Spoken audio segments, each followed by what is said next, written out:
घोषणा करनी चाहिए। ये जनता को डगमगाने वाला, बहलाने वाला, फुसलाने वाला, बहकाने वाला इस तरह का योजना है। ये सीधे झारखंड में तो आय का साधन है। वहाँ के मुख्यमंत्री ने घोषणा किया कि हम लोग ये करेंगे वो करेंगे, तो आय का स्रोत वहाँ है। यहाँ क्या आय का स्रोत है? 17 महीने का जो शासन काल रहा, आपने एक भी कार्यकर्ता से मिला क्या? आप तो इतना व्यस्त दुनिया के नागरिक थे, लग रहा था कि आप ऑल ओवर वर्ल्ड के आप ही दुनिया के राष्ट्रपति हो गए हैं। कभी आया ही नहीं नाम किसी का। 4-4 घंटा 5-5 घंटा इंतज़ार करना, ये कहाँ का डेमोक्रेटिक पार्टी का नियम है? जो राष्ट्रीय जनता दल का जो शीर्ष नेता है वह सम्मान देने में विफल रहा। जब आप कार्यकर्ता से मिलिएगा नहीं, कार्यकर्ता की बात सुनिएगा नहीं, कार्यकर्ता की भावनाओं को सम्मान दीजिएगा नहीं, तो कौन आपके साथ रहेगा? आपको जो ऐसे लोग इस तरह का योजना का मतलब देते हैं जो कि उनको फाइनेंशियल पोजीशन बिहार के आईबीआई का ज्ञान नहीं हो। नमस्कार, आप देख रहे हैं खबरीलाल लाइव और मैं हूं आपकी होस्ट निधि सिंह। देखिए, राष्ट्रीय जनता दल से पूर्व एमएलसी आज़ाद गांधी काफ़ी नाराज़ दिख रहे हैं और आज उन्होंने राजद से इस्तीफा दे दिया। उनका कहना है कि राजद के कई कार्यकर्ता वहां पे नाखुश हैं। मैं तो बिल्कुल नाखुश हूं, वहां पे मान सम्मान नहीं मिलता है, इसलिए ऐसे जगह पर रहने का कोई मतलब नहीं बनता है। पहले इनके इस पूरे बयान को सुनिए, क्या कुछ कहते हुए नजर आ रहे हैं आज़ाद गांधी। राष्ट्रीय जनता दल से विगत में 40 वर्षों से जुड़ा रहा और राष्ट्रीय जनता दल के परिवार को बनाने में, राष्ट्रीय जनता दल के घर को बनाने में, सामाजिक न्याय के स्ट्रक्चर को खड़ा करने में हम लोगों की भी अहम भूमिका थी। किसी भी घर को एक व्यक्ति के द्वारा निर्माण नहीं किया जाता, बल्कि एक संपूर्ण परिवार जो है निर्माण कराता है। हम लोगों ने काफ़ी मेहनत किया इस उम्मीद से कि कुछ मिले या ना मिले, सम्मान अवश्य मिले, कार्यकर्ताओं को सम्मान। चूँकि बिहार का जो कार्यकर्ता है काफ़ी सेंटिमेंटल कार्यकर्ता है। इसको मान सम्मान के अलावा जो है उसे कुछ धन दौलत के लोग आदि नहीं है कि धन दौलत चाहिए। और जो राष्ट्रीय जनता दल का जो शीर्ष नेता है वह सम्मान देने में विफल रहा। आप बताइए कि कोई भी पार्टी हो, छोटी पार्टी हो या बड़ी पार्टी हो, मैं तमाम चेहरा को अपने आँखों से देखा हूँ। राजीव गांधी से भी मिलने की बात होती थी तो आधा घंटा से ज़्यादा समय नहीं लगता था।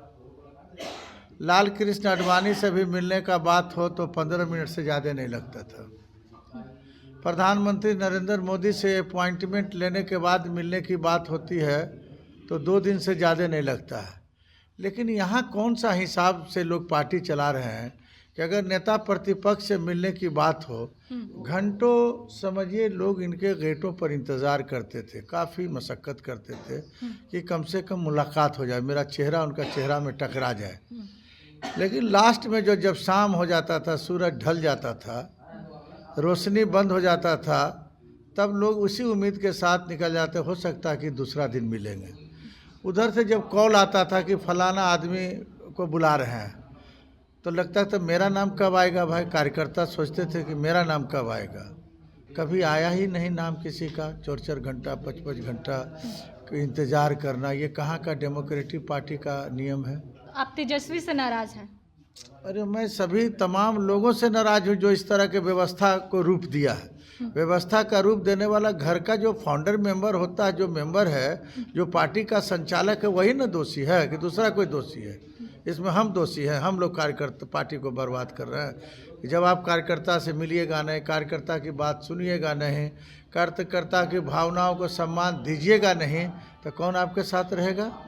आप 17 महीने का जो शासन काल रहा, आपने एक भी कार्यकर्ता से मिला क्या?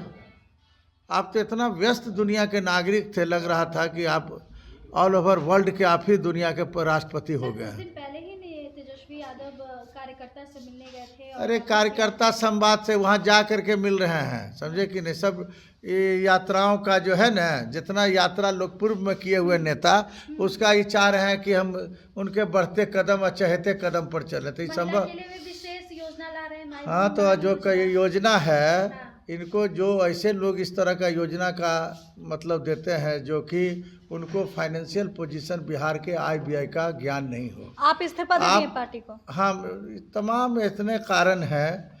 अभी मैं उनसे बात कर रहा था कि बिहार का आय का स्रोत क्या है। जब आय का स्रोत जो होना चाहिए उसके अनुकूल व्यय होना चाहिए।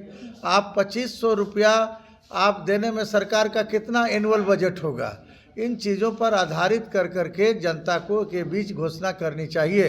ये जनता को डगमगाने वाला, बहलाने वाला, फुसलाने वाला, बहकाने वाला इस तरह का योजना है। ये सीधे झारखंड में तो आय का साधन है। वहाँ के मुख्यमंत्री ने घोषणा किया कि हम लोग ये करेंगे वो करेंगे, तो आय का स्रोत वहाँ है, यहाँ क्या आय का स्रोत है। इसलिए मैं ये सब योजनाओं के बारे में ज़्यादा विशेष रूप से प्रकाश नहीं डालता हूँ। योजना वही सफल होता है जो रोड पर नजर आता है। नीतीश कुमार की प्रगति यात्रा को कैसे देखते हैं? नीतीश कुमार देखिए अपनी प्रगति यात्रा को लेकर के गए हैं, अपनी बातों को बता रहे हैं कि हमने क्या किया। विभिन्न जिला में योजनाओं का वो शिलान्यास कर रहे हैं, आधारशिला रख रहे हैं। एक हमको लगता है कि एक कदम होना चाहिए। अब यात्रा को अलविदा यात्रा कर रहे हैं विपक्ष के नेता। अब किनका विदा होगा और किनका अलविदा होगा ये तो आज ही के दिन से पता चल रहा है कि इनका ईंट घसकते जा रहा सब। आजाद जी, एक लास्ट सवाल रहेगा, क्या अब आगे की निर्णय आपका होगा? पार्टी ज्वाइन करेंगे या पार्टी बनाएंगे? नहीं, हम लोग जो है पार्टी बना नहीं सकते हैं, समझे कि नहीं, योग्य हैं पार्टी बनाने लायक। नीतीश कुमार के साथ जाएंगे? समय आने पर मैं आपसे बात करूंगा। अभी पहला चर्चा है, आज पहला मुद्दा रिजाइनेशन का है। हमने कई कारणों पर प्रकाश भी डाला रिजाइनेशन का, समझे कि नहीं। सबसे मुद्दा जो है कि कार्यकर्ताओं के हित के लिए मैं रिजाइनेशन दे रहा हूँ। कार्यकर्ता का मान सम्मान इस जहाँ नहीं हो उस दल में रहने का कोई अधिकार नहीं है। भगवान कृष्ण ने भी कहा है अपने गीता के श्लोक में कि उसी घर में रहो जहाँ सम्मान हो, उस घर में कभी न रहो जहाँ तुम्हें अपमान और घुटन का सामना करना पड़े। और हम लोग का अपमान एवं घुटन का सामना इस पार्टी के द्वारा किया जा रहा है। इसलिए मैं स्वेच्छा से बिना किसी के दबाव से मैं तमाम पदों से राष्ट्रीय जनता दल के और प्राथमिक सदस्य से इस्तीफा देता हूँ। धन्यवाद।